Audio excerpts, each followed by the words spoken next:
Hi friends, welcome to Testimony Tuesday. Today I want to share with you something that has been a little bit, or maybe more than a little bit, humbling to realize. And that is, to kind of give you the idea before I go into my little story here, is that sometimes the very thing that we think somebody else is guilty of is the very same thing that we're guilty of.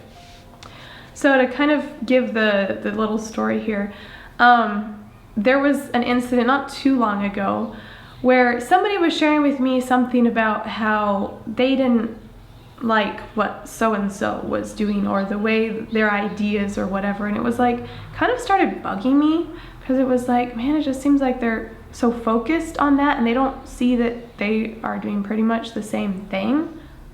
Ta-da, like should have been a light bulb moment for me. But anyway, like I was just bothered by this fact that they were so bothered by somebody else doing something that they were doing themselves. And it's kind of been coming back into my mind from time to time, and I've been trying to just let go of it and not focus on it and keep rehearsing it in my mind, and the devil likes to keep, putting the idea back there, but by God's grace I'm learning to resist it. But just after a whole bunch of this going on, the Lord brought the realization in my mind that me focusing on the fact that somebody else was focused on somebody else's problems meant that I was doing the same thing that they were doing. Not only were they doing the very same thing that they were complaining about that other person doing, but I was also doing the same thing by focusing on what I thought was the wrong thing they were doing, just like they were focusing on the wrong thing that they thought somebody else was doing. And it was just like, oh, wow.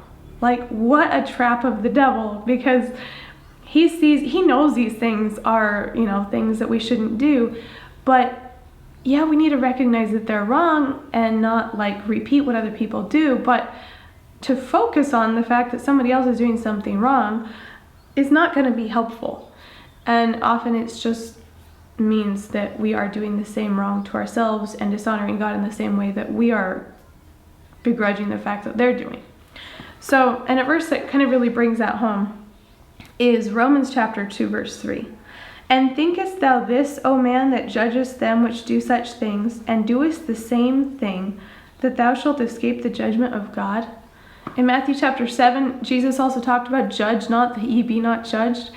It's just like we can be so quick as human beings to judge somebody else and be blind to the fact that we are probably doing the exact same thing.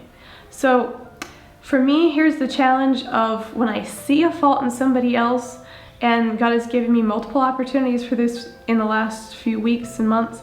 When I see a problem in somebody else, or maybe not even a problem, but what I think of as a problem, something that bothers me, think about my own life. Am I doing the same thing? And number 2, don't focus on what they're doing wrong. Even if I'm not doing it, if I focus on it, I'm probably going to end up doing the same thing that they're doing just because I'm focusing on it. So by God's grace, let's keep our eyes on Jesus, not on the people around us.